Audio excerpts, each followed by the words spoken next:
यीशु सहाय praise the Lord. इस घड़ी मैं केरल से आप सबों को परमेश्वर का वचन सुनने के लिए हार्दिक स्वागत करता हूँ। एक कहावत का हिस्सा इस प्रकार है, कोशिश करने वालों की कभी हार नहीं होती। ये एक कहावत के पीछे एक अर्थ है, हम बार बार प्रयत्न करते रहेंगे तो सफलता मिल ही जाएगी। एक स्त्री के लिए ये कहावत ठीक बैठती है, जो बाइबल में हम पाते हैं मत्ती 15:10 का 21 से 28 पद में कनानी स्त्री के बारे में चर्चा मिलता है। असल में यीशु का उससे मुलाकात होता है।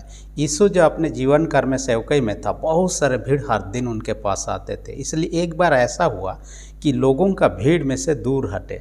गन्नेसरेत एक जगह था जहाँ पर यहूदी लोग और यहूदी के अगुए लोग उनसे आकर सवाल जवाब करते हैं। कई जगह ऐसे होते हैं, उसका दोष ढूंढते रहते हैं। इस कारण से वो एकांत जगह के लिए वो दूसरे देश में चले जाते हैं। ये पहला अवसर था जो कि अपने देश को छोड़कर यीशु किसी दूसरे देश के एरिया में, यानी कि सीरिया देश के एरिया में, वर्तमान में वो देश लेबानन में आता है। उसका दो प्रमुख शहर का चर्चा यहाँ हम पाते हैं, सूर और सैदा।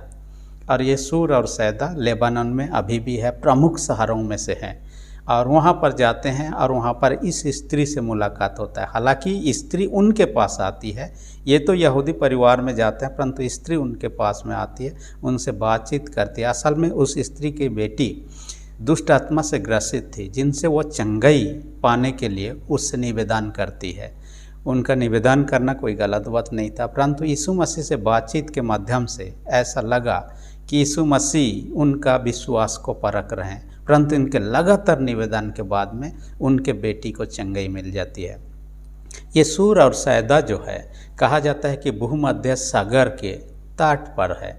और सूर तो पहले तो सागर का एक टापू के रूप में था, 1 किलोमीटर ज़मीन से अंदर में था। और कहा जाता है इसके इतिहास के बारे में, जब अलेक्जेंडर या सिकंदर महान ने दुनिया को जीतने के लिए निकला था, यहाँ पर भी पहुँचा और देखा कि ये तो पूरा टापू में घेरा हुआ है, इसको जीतना मुश्किल है।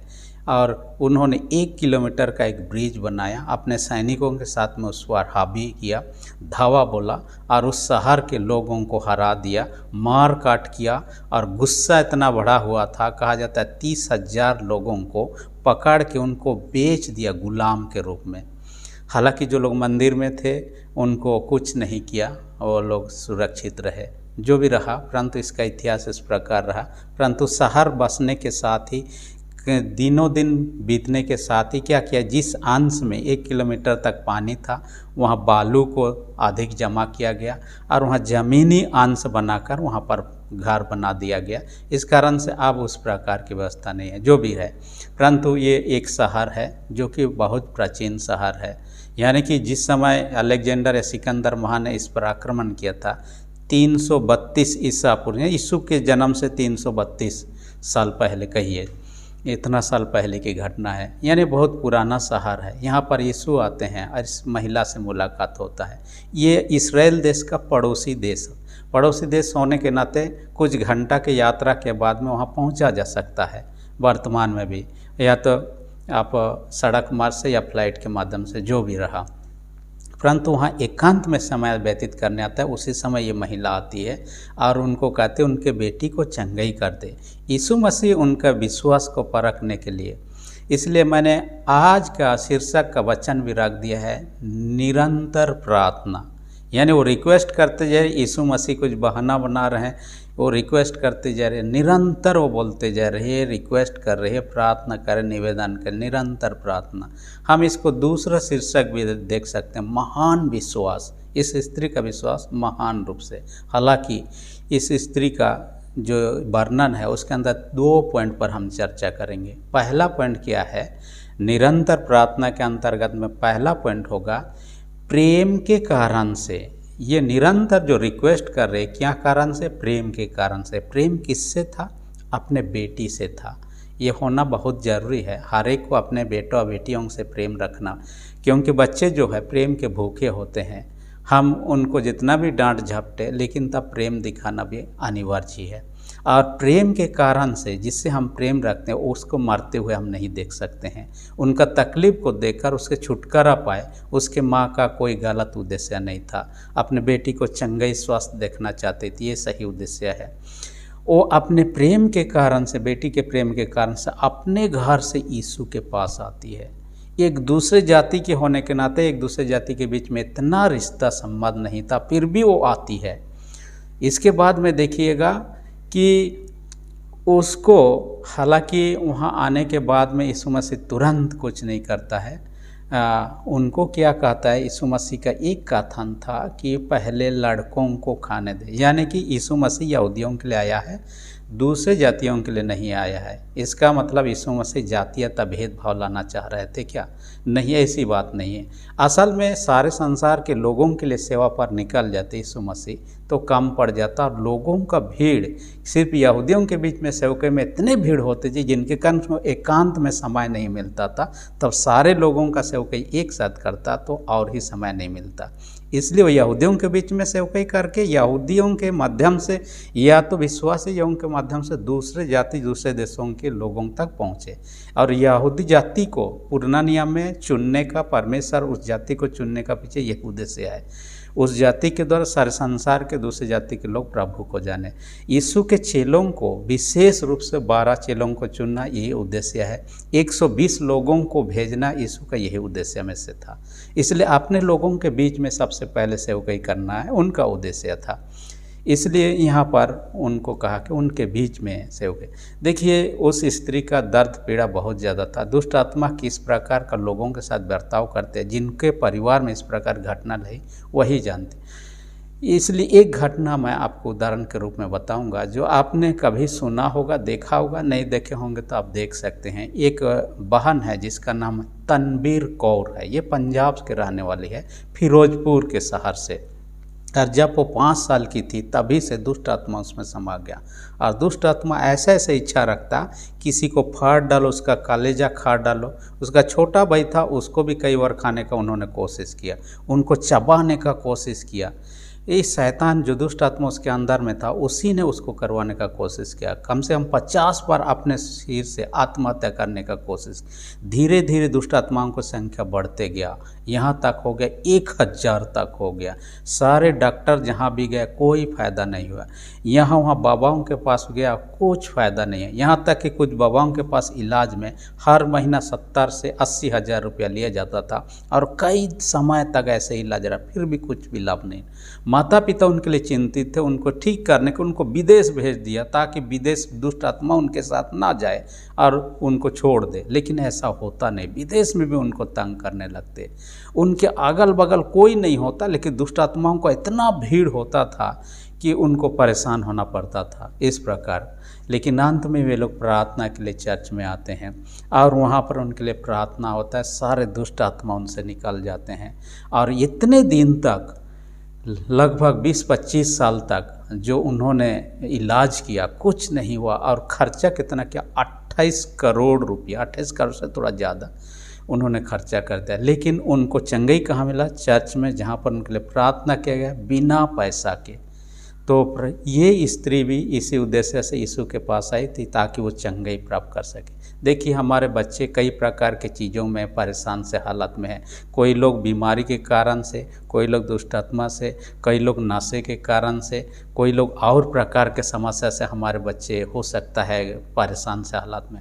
हर एक माता पिता का ऐसा चिंता करना जरूरी है। हम उनके लिए प्रार्थना करें। इस महिला के समान निरंतर उन्होंने प्रभु से निवेदन किया, अंत में प्रभु ने उनका बेटी को चंगाई कर दिया। इसलिए रोमी 12:12 में भी कहता है, प्रार्थना में नित्य लगे रहो। हमारे परिवार के, हमारे बच्चों के लिए सोचना, चिंता करना, उनके लिए प्रार्थना करना निरंतर आपको मुझे ज़रूरी है। एक व्यक्ति से मैं मिला, उन्होंने मुझे खुशी जाहिर करते हैं, मैं अपने बेटे के लिए 12 साल तक प्रार्थना किया और उन्होंने शराब छोड़ दिया, अब मैं बहुत खुश हूँ। देखिए, 12 साल तक धैर्यपूर्वक उन्होंने प्रार्थना किया, उसका बेटा में बदलाव आ जाए, और ऐसा हुआ। आपको, हमें भी ऐसा करने का। दूसरा पॉइंट जो कहता है, दृढ़ विश्वास के कारण से उन्होंने निरंतर जो प्रार्थना निवेदन किया क्या? दृढ़ विश्वास। विश्वास किसमें था? यीशु मसीह में। यीशु के बारे में सुन चुकी थी। यीशु जो पड़ोस देश में सेवकाई काम करता था, उस समय हो सकता है ये जाकर देख चुकी थी, इसलिए उन्हें दृढ़ विश्वास था यीशु चंगा कर सकता है। इसलिए उनके सामने बार बार निवेदन। यीशु उनको ऐसे शब्द करते हैं जिसके माध्यम से अपमान सा महसूस भी हो सकता है। उन्होंने कहा लड़कों की रोटी को देकर कुत्तों को देना अच्छा नहीं। यह लड़का यहूदियों को दर्शाया गया।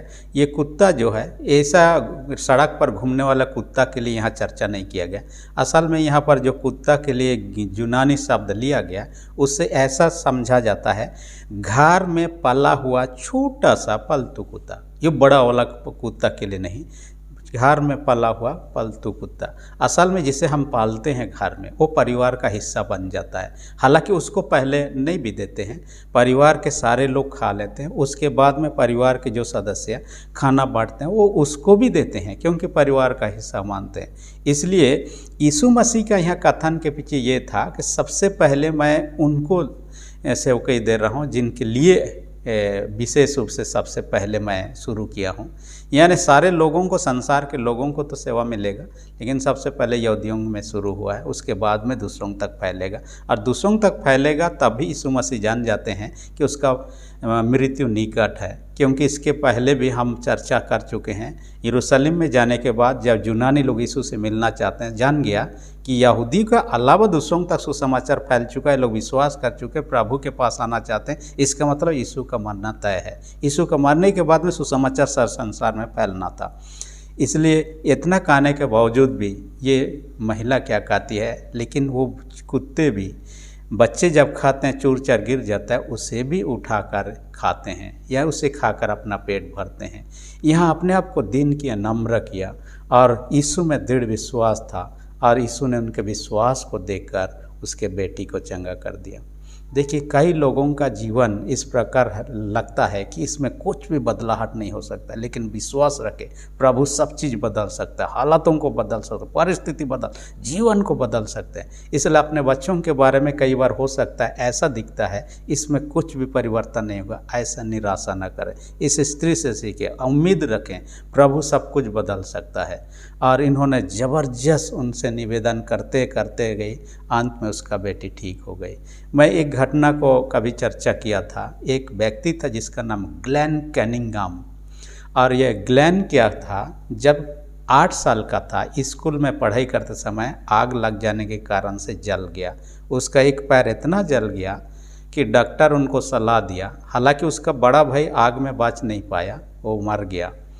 डॉक्टर ने सलाह दिया जीवन भर ये चल नहीं सकता है, दौड़ नहीं सकता, इसलिए अच्छा है इसका एक पैर जो जल गया है और चल भी नहीं सकेगा, इसे हम काट दें। उनके माँ ने जवाब में कहा हम नहीं काटेंगे। उन्होंने हाँ नहीं भरा और उनको व्हील चेयर पर भी उनको बैठाया जाता, घर में उनका पढ़ाई लिखाई होता। और व्हील चेयर में जाते जाते एक दिन क्या किया, उसके माँ कहीं चली गई तो व्हील चेयर से नीचे गिर गया। उसके बाद रेंगते रेंगते वो किसी तरह चलने लगा और उन्होंने देखा कि रेंगते हुए भी उनके पैर में हलचल होने लगा। इसलिए डेली वो अपने आप को व्हील चेयर से नीचे गिरा के रेंगते हुए चलने का कोशिश किया, दूसरों के सहारे के अलावा अपने प्रयास से। ऐसा होकर धीरे धीरे रेंगते रेंगते चलना शुरू कर दिया, व्हील चेयर पकड़ के धीरे धीरे चलना भी शुरू किया। उसके बाद चलते चलते दौड़ना शुरू किया और ऐसा हुआ कि वो डेली प्रैक्टिस करने लगा। समय आया दौड़ में बहुत ही तेज़ दौड़ने लगा। उन्होंने विश्व लेवल पर ओलंपिक में भी 800 मीटर में 1500 और अन्य इवेंट में भी विश्व रिकॉर्ड के साथ, उस समय का विश्व रिकॉर्ड के साथ में गोल्ड मेडल हासिल किया। जिस डॉक्टर उनको कहा था कभी चल नहीं पाएगा, उनको सुनने के बाद में आश्चर्य होने लगा। जो भी हुआ, लेकिन तब उसके माँ ने कभी हिम्मत नहीं हारी, उनके जीवन में परिवर्तन के लिए बदलाव की उम्मीद करते रही और उन्होंने इस प्रकार से बड़ में बड़ा इंसान बन गया। न केवल खेल में, शिक्षा में, दूसरे क्षेत्र में भी हम ऐसे ही उम्मीद लगाएं अपने बच्चों के लिए। इस परिवार की कनानी स्त्री का जो कि एक उदाहरण है, अपने बच्ची को ठीक करने, सही जीवन व्यतीत करने के लिए कितना उन्होंने दृढ़ विश्वास किया, कितना उन्होंने निवेदन किया, कितना उन्होंने प्रयास किया। हम भी अपने बच्चों के लिए ऐसा प्रयास करें। प्रभु ऐसा करने हमारी सहायता अगुवाई करें। आमीन। हम प्रार्थना करें। सेनाओं के जीत पिता धन्यवाद देते हैं, आज के वचन का हमसे बातें किया। हर एक सुनने वाला छोटे बड़े सबों को अपने स्वर्गीय आशीष से भर दे। जो लोग बीमार उनको यीशु के नाम से चंगाई दे। जिससे विश्वास कमजोर उनके विश्वास को दृढ़ मजबूत कर। प्रार्थना यीशु के नाम से मांगते हैं। आमीन। यदि अब तक आपने मेरे चैनल को सब्सक्राइब नहीं किया, रेड बटन को प्रेस करके सब्सक्राइब कर दीजिए। वीडियो अच्छा लगे तो लाइक बटन को भी दबा दीजिए। धन्यवाद।